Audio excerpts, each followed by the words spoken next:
اور جو بھارتی وزیر کے گھر سے نوجوان کی گولی لگی لاش، مایا علی کا حکمرانوں کا نام پیغام، نیر اعجاز نے کیا کہا، ہمارا ملک، لائبہ خان، اور پرویز الہی کو 30 دن نظر بند، اور خیبر سیکورٹی فورسز سے مقابلہ، بجلی کے بلوں میں ریلیف دینے کے لیے حکومت کی کوششیں جاری ہیں، پاکستانی ٹک ٹاکرز کی رہنمائی کے لیے ٹک ٹاک کا فیصلہ۔ اس کے بعد ہم چلتے ہیں ڈان نیوز۔ ڈان نیوز تو نام ہی جیسے ڈان جیسا ہے، تو ڈان نیوز میں اشیاء خود و نوش کی قیمتوں میں اضافہ، اگست میں سالانہ بنیاد پر مہنگائی 27.4% ریکارڈ، اور یہ مطلب یہ مہنگائی سے متعلق خبر ہے۔ دوسری شادی کا قائل نہیں، عشق بہت سارے کیے نیر اعجاز، پاکستان میں بھی فیس بک اور انسٹاگرام پر پیسوں کے عوض بلو ٹک کا آغاز، ایشیا میں شدید گرمی اور درجہ حرارت کے نئے ریکارڈ قائم، پاکستان بھارت یا بارش، کل کا میچ کس کے نام ہوگا، میں نے چترال میں پہلی بار برقی فرائنگ پین پر آملیٹ بنتے دیکھا، شاہین آفریدی اور پہلے اوور کی وکٹ تو جیسے لازم و ملزوم، زندگی تماشا پر پابندی کا سرٹیفکیٹ نہیں دیا گیا تھا، عرفان سرمت کھوسٹ کا انکشاف، حلقہ بندیاں الیکشن جو ہے، چودھری پرویز الہی، اقوام متحدہ سلامتی کونسل، ماحولیاتی تبدیلی، تشدد کا نشانہ بننے والے میک اپ آرٹسٹ نے خاموشی توڑ دی، دنیا میں پہلی بار محض 7 منٹ میں کینسر کا علاج ممکن، نگراں وزیر اعظم کا اسمگلنگ میں ملوث حکام کے خلاف کارروائی کا حکم، اور یہ ہے کنگنا رناوت کو اپنی اداکاری اور تنازعات پر دھیان دینا چاہیے۔ یہ ڈان نیوز کا پہلا صفحہ ہے۔ اب ہم چلتے ہیں جیو نیوز پر، جو پاکستان کا ٹاپ موسٹ جو ہے وہ نیوز چینل ہے۔ جیو نیوز کی اردو ویب سائٹ میں نے کھولی ہوئی ہے اس وقت، اور وہ بتائے دن بھر کی خبروں کے حوالے سے چیزیں ہونی چاہیے، تو اس کے مطابق دہشت گردوں کے بزدلانہ ہتھ کنڈے، فوج اور قوم کو کبھی جھکا نہیں سکتے آرمی چیف، ایشیا کپ، پھر ایشیا کپ، پھر ایشیا کپ، 3 ایشیا کپ میں ڈوبی ہوئی خبریں، عدالتی حکم کے باوجود پی ٹی آئی کے صدر پرویز الہی پھر گرفتار، پی ٹی آئی جنوبی پنجاب کے صدر اون عباس کا پارٹی علیحدگی سے اعلان، بجلی بلوں کے خلاف، جی بجلی بلوں کے خلاف تاجر تنظیموں کی ہڑتال، تمام کاروباری مراکز بند۔ میں نے ایک اور نیوز چینل پہ بتایا تھا، انہوں نے مہنگائی لکھا ہوا تھا، یہاں بجلی بلوں کے خلاف تاجر تنظیموں کی ہڑتال، تمام کاروباری مراکز بند، یہ خبر موجود ہے۔ پیٹرول کے بعد ایل پی جی کی قیمتوں میں ہوش شبہ اضافہ، گورنر سنگھ کی لندن میں نواز شریف سے ملاقات، سیاسی صورتحال پر گفتگو، الیکشن کمیشن نے جلد عام انتخابات کرے گا بندیوں کا اعلان کر دیا، یہ، اور جو ہے ایس ایچ او شاہدرہ پر 3 کروڑ کی کرپشن کا الزام، پولیس افسر فرار۔ تو اب میں جو ہوں اس میں کیا بولوں، بیٹے کو ہاتھ لگانے سے پہلے باپ سے بات کر، شاہ رخ خان۔ تو یہ منظرنامہ ہے اس وقت نیوز چینلز کا، جو خبر آئی ہوئی ہے اس کے بعد جو رسپانس ہے وہ سامنے ہے، اور کل 2 ستمبر کو عوامی ہڑتال ہونے جا رہی ہے جماعت اسلامی کی اپیل پر، اور بل جن کا ابھی آ گیا ہے، جس کو نہیں آیا ہے ذرا بل کی کیفیت دیکھ لیں گے تو سکتے میں بھی آئیں گے، غصے میں بھی آئیں گے، اور بہت کچھ جو ہے محسوس ہوگا۔ اور بجلی کا بل صرف بجلی کے بل سے جڑا ہوا نہیں ہے، بات یہ کہ آپ کا بجلی کا بل زیادہ آ گیا، آپ نے جیسے تیسے کر کے جمع کرا دیا، آپ باہر نکلے روٹی لینے گئے، روٹی کی قیمت بڑھی ہوئی ہے کیونکہ پیٹرول کی قیمت بڑھ گئی ہے، بجلی کی قیمت بڑھ گئی ہے، تو الٹیمیٹلی روٹی کی قیمت بھی بڑھ گئی۔ آپ دودھ لینے گئے تو دودھ والے ویسے ہی چلا رہے ہیں، کہہ رہے ہیں پیر سے جو ہے ہم دودھ نہیں فراہم کریں گے، وہ کہہ رہے ہیں کہ دودھ نصف ہمیں پڑ رہا ہے۔ تو دودھ والے نے کہا بھائی میری بھی بجلی چل رہی ہے، فریزر چل رہا ہے، تو اس کا خرچہ کہاں سے پورا ہوگا؟ تو اب صرف گائے کا چارہ مہنگا ہونے پر دودھ مہنگا نہیں ہو رہا ہے، بجلی مہنگے ہونے پر بھی، پیٹرول کے مہنگے ہونے پر، کیونکہ جو گاڑی پہنچا دی گھر پہ میرا پیٹرول لگ رہا ہے۔ ایک اتنی خطرناک چین بنی ہوئی ہے اس پیٹرول اور بجلی کے ساتھ کہ، اور پیٹرول بڑھتا ہے تو بجلی والے کہتے ہیں بھائی اب تو پیٹرول کی قیمت بڑھ گئی تو ہم تو اس سے بنا رہے ہیں پیٹرول، بجلی سے، تو لا محالہ وہ بھی جو ہے اس کو رسپانس دیتے ہیں۔ تو ایسی صورتحال میں ہمارے درمیان وہاں صلی اللہ صاحب تشریف رکھتے ہیں، تو ان سے بھی ہم پوچھ سکتے ہیں کہ وہاں صاحب مہنگائی کے حوالے سے کیا کہتے ہیں۔ وہاں صاحب آئیے تشریف رکھیے، ہمارے درمیان معروف عالم دین مولانا ثناء اللہ صاحب بھی تشریف رکھتے ہیں، تو ہم چاہیں گے کہ ان سے بھی پوچھیں کہ یہ مہنگائی کا بم گرا ہے، 15 روپے کا پیٹرول بڑھ گیا کل، اب جب پیٹرول بڑھا ہے تو بجلی بھی بڑھے گی، جب بجلی اور پیٹرول بڑھیں گے تو آپ جب روٹی لینے جائیں گے تو تندور والا بولے گا بھائی ایک چیز مہنگی ہو جائے گی، روٹی بھی مہنگی ہوگی، آٹا بھی مہنگا ہو جائے گا۔ تو یہ عوام کو جو ہے مطلب کہاں لے کے جا رہے ہیں آپ کیا سمجھتے ہیں کہ کہاں لے کے جا کے ان کو جا کے گرانا چاہ رہے ہیں، کہاں لے جا کے مار دیں گے؟ آپ کیا کہتے ہیں اس بارے میں؟ آپ کو ہم جو ہے آپ کو جاننا چاہیے۔ بولے بولے آواز آ رہی ہے نہیں آ رہی بعد میں دیکھا ہے. بسم اللہ الرحمن الرحیم. سب سے پہلے تو اس پر بات ہو کہ یہ مسائل پیدا کیوں ہوئے ہیں.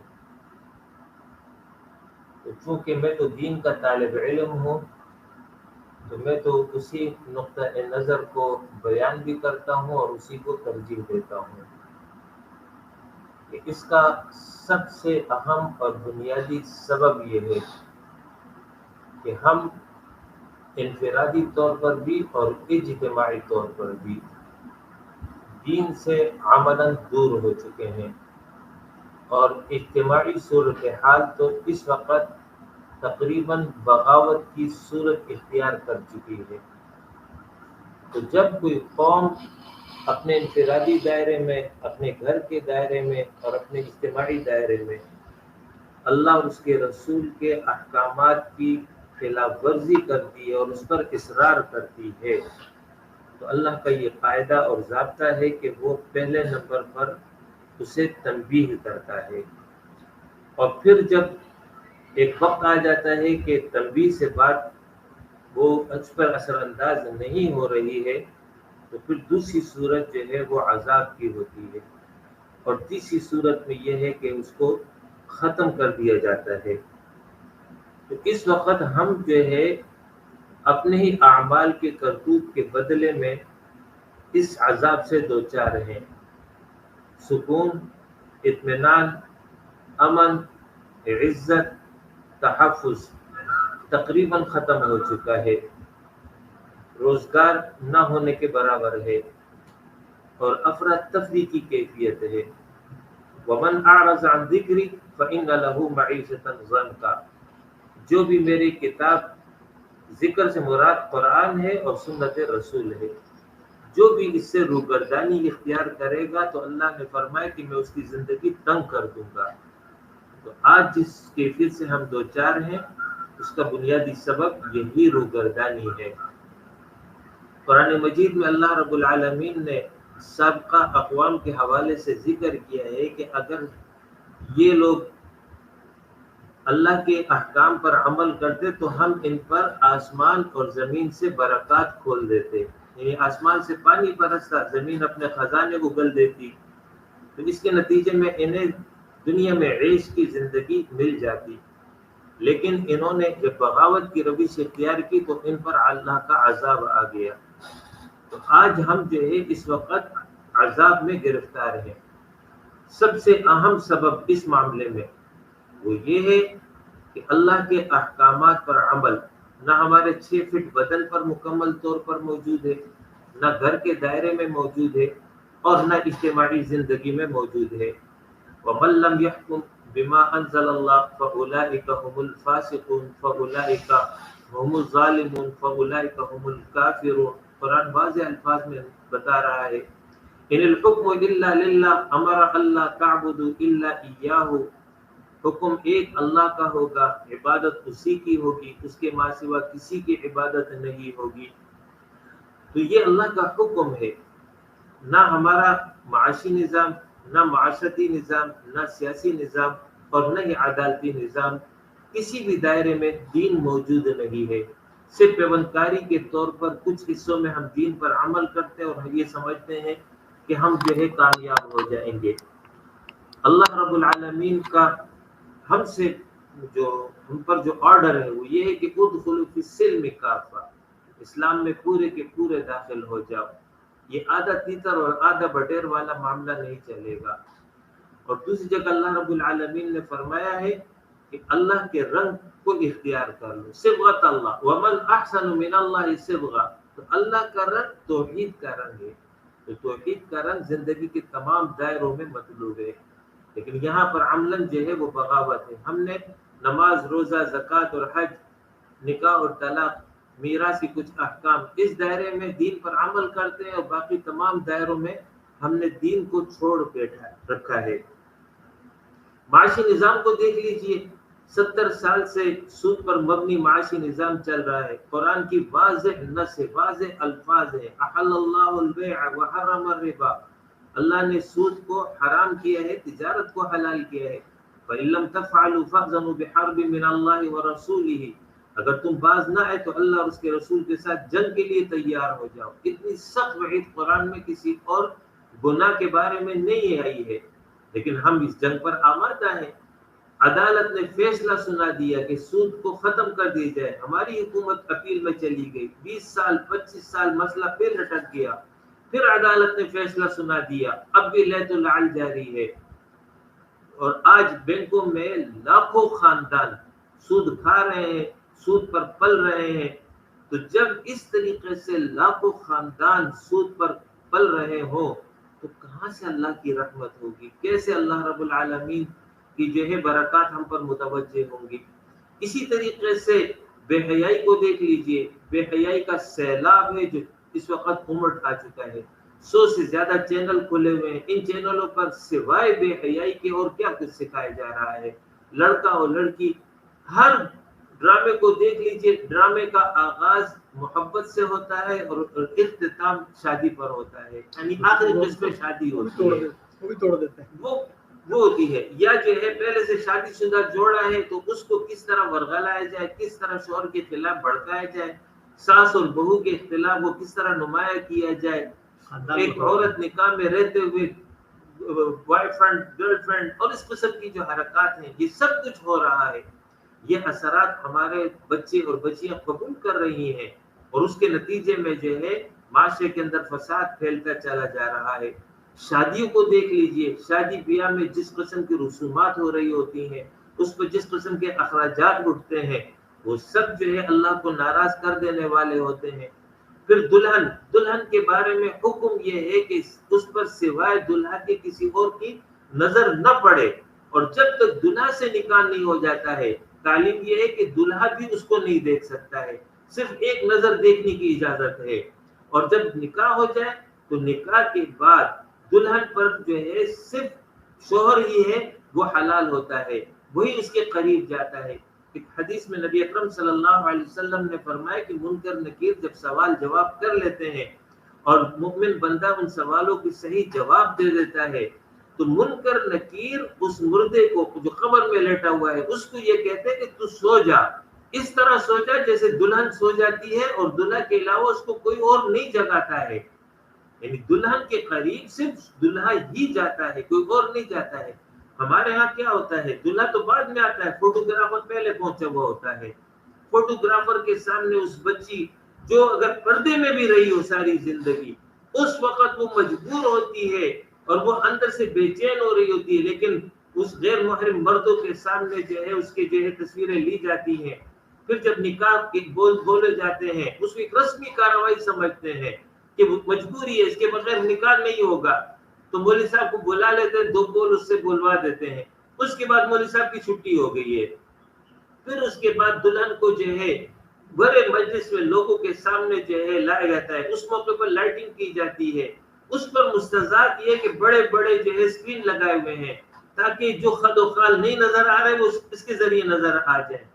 جب اس قدر شرم اور حیا ختم ہو جائے گی تو اللہ کا عذاب نہیں ہوگا تو اور کیا ہوگا. آج سے 30-40 سال پہلے کوئی تصور نہیں کر سکتا تھا کہ عورتوں کے پورشن میں حصے میں کوئی غیر مرد داخل ہو جائے.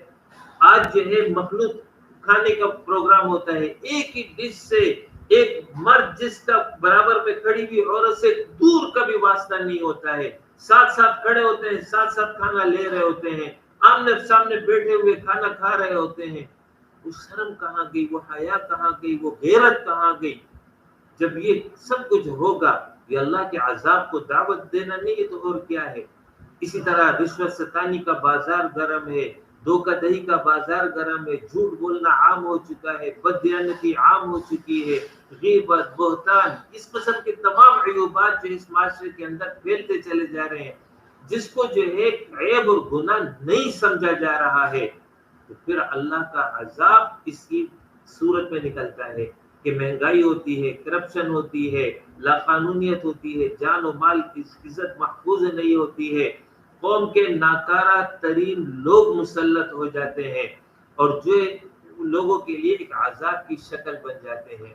مولانا صاحب میں ایک چھوٹا سوال کرنا چاہوں گا اس حوالے سے کہ جو قرآن میں سورت میرا خیال ہے 17واں پارہ ہے غالباً، جس میں اللہ تعالیٰ نے صاف فرمایا کہ تم میرا ذکر بھلا دو گے تو پھر میں تمہاری معیشت تنگ کر دوں گا. تو یہ جو آپ عذاب کے تناظر میں کہہ رہے ہیں، یہی اللہ تعالیٰ کی اس آیت کے مصداق ہی ہے. جی سب سے پہلے میں نے وہی آیت پڑھی ہے، وَمَنْ أَعْرَضَ عَنْ ذِكْرِي فَإِنَّ لَهُ مَعِيشَةً ضَنْكَ. میں سوال یہ کہ یہ معیشتاً ضنکا جو ہے، یہ در حقیقت آپ اس کو عذاب، یہ اللہ تعالیٰ کی طرف سے ہے کہ یہ عذاب کی شکل یہ ہوگی. بالکل یہ عذاب کی شکل ہے نا. جی کہ ہماری معیشت تنگ ہو گئی ہے. جی یہ اول اس کی کئی شکلیں ہوتی ہیں، یہ ساری شکلیں جو آپ نے بتائی. ہاں ایک شکل یہی ہے کہ جو ہے روزگار نہیں ملے گا. دوسری شکل یہ ہے کہ روزگار مل جائے گا تو پورا نہیں ہوگا.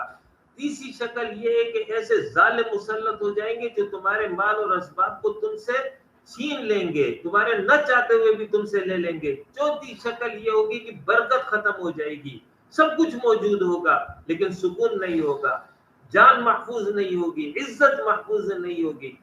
کہ آج جو ہے ہم اسی عذاب سے دو چار ہیں. یہ اللہ کو ہم نے ناراض کیا ہے.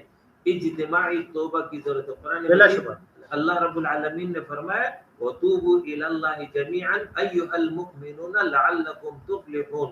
اے مؤمنوں سب مل کر کے اللہ کی طرف پلٹ آؤ.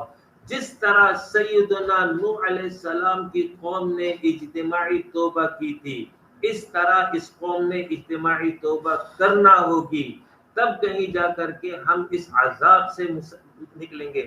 سورہ انفال میں اللہ رب العالمین نے فرمایا ان تتقوا اللہ یجعل لکم فرقانا. اگر تم تقوی کی روش اختیار کرو گے تو اللہ تمہیں فرقان عطا کرے گا. فرقان عربی میں کہتے ہیں کہ وہ صلاحیت، وہ قابلیت کہ جس کے نتیجے میں دو متضاد چیزوں میں انسان تمیز لا سکے. قرآن کی بھی صفت فرقان ہے، تبارک الذی نزل الفرقان. تو وہاں پر قرآن کو فرقان اس معنی میں کہا گیا ہے کہ دنیا کی تمام عقائد، افکار، نظریات، اقوال، اعمال، تہذیب، کلچر سب کو لا کر کے قرآن پر تول دو. اگر قرآن اس کی موافقت کرے تو تم بھی کرو، اگر قرآن اس کی مخالفت کرے تو تم بھی مخالفت کرو. قرآن ذریعہ ہے تو تمیز لانے کا. اسی طرح اللہ فرما رہا ہے اگر تم تقوی کی روش اختیار کر لو گے تو اللہ تمہیں فرقان عطا کر دے گا. یعنی تمہارے اندر ایسی استعداد و صلاحیت پیدا کر دے گا کہ جس کے نتیجے میں تم اچھے اور برے میں تمیز کر سکو گے. آج ہم سے وہ تمیز ختم ہو گئی ہے. ہمیں پتہ ہی نہیں ہوتا ہے کہ کون سی چیز ہمارے لیے اچھی ہے، کون سی بری ہے، کون سا حکمران ہمارے لیے اچھا ہے، کون سا برا ہے. ہر 5 سال کے بعد ایک نیا جو ہے ڈرامہ رچایا جاتا ہے، ایک نئے انداز سے قوم کو بیوقوف بنایا جاتا ہے اور قوم جو ہے وہ اندر دن جو ہے جا کر کے وہ اس کو منتخب کر لیتی اور 5 سال روتی رہتی ہے. جب تک صالح قیادت کو ووٹ نہیں دیں گے، جب تک ایک صالح قیادت کے ہاتھ میں اپنی امانت نہیں تھمائیں گے، کبھی ممکن نہیں ہے. چور چوری ہی کرے گا، ڈاکو ڈاکہ ہی ڈالے گا، قاتل قتل ہی کرے گا، زانی زنا کے کلچر کو ہی عام کرے گا. تو ہم نے اپنے اوپر ایسی لوگوں کو مسلط کیا ہوا ہے، اپنے ووٹوں سے مسلط کیا ہوا ہے، تو ظاہر ہے کہ پھر یہی ہوگا. جزاک اللہ دیجیے مائک دیجیے. تو ناظرین آپ نے گفتگو سن لی اور اندازہ ہو گیا. میں نے آپ کو بتایا کہ جو منظرنامہ بنا ہوا ہے اس وقت، جس طرح سے چیزوں کو پیچھے دھکیلا جا رہا ہے، اصل جو وجہ ہے وہ مولانا صاحب نے بیان کی کہ ہمارا اپنے رب سے ہی دور ہو جانا ہے. بار بار قرآن مجید میں کئی جگہ جو ہے اللہ تعالیٰ اپنی بندگی کو رزق کی فراوانی اور فراخی سے جوڑتا ہے. اور یہ جس آیت کا حوالہ دیا بہت کلیئر الفاظ میں نظر آ رہا ہے کہ ہم نے اللہ کو بلایا ہوا. اللہ کو بلانے کا مطلب یہ نہیں کہ ذکر کیا جائے، ذکر بھی کیا جائے، لیکن اللہ تعالیٰ کے احکامات کو، جو لوگ اللہ کے احکامات کے مطابق فیصلہ نہیں کرتے، جو اللہ کے دیے ہوئے احکامات سے روگردانی کرتے، وہ ساری خصلتیں ہمارے سامنے ہیں. اب بھی وقت ہے رجوع کریں، پلٹیں اور ان چیزوں کو اپنی زندگی کے روٹین میں لائیں کہ میری زندگی کے فیصلوں میں میرا رب سب سے زیادہ مضبوط اور سب سے زیادہ پاورفل، سب سے زیادہ حاکمیت اگر میری زندگی کے معاملات میں ہے تو میرے اللہ رب العالمین کو ہے، میرے رسول صلی اللہ علیہ وسلم کو ہے. تو جا کر کوئی گاڑی پٹری پر چڑھے گی، رزق کے دروازے بھی کھلیں گے، آپ کی استطاعت بھی بڑھے گی، ہر چیز صحیح ہوگی. ورنہ یہ سب جتنی چیزیں ہو رہی ہیں، یعنی مہنگائی کے عنوان سے جتنی چیزیں ہو رہی ہیں، جیسے میں نے بات کی، وہ آپ کی معیشت کو ضم مطلب وہی کرتی جائے گی، کھینچتی جائے گی، آپ کے پاس نہ برکت رہے گی نہ استطاعت رہے گی، اور استطاعت ہوگی تو برکت نہیں رہے گی. یہ پورا منظرنامہ ہے. آج کی ہماری گفتگو اسی حوالے سے تھی. امید کرتا ہوں کہ آپ کو جو بات سمجھانے کی کوشش کی ہے وہ ضرور سمجھ آئی ہوگی. اجازت دیجیے، اللہ حافظ.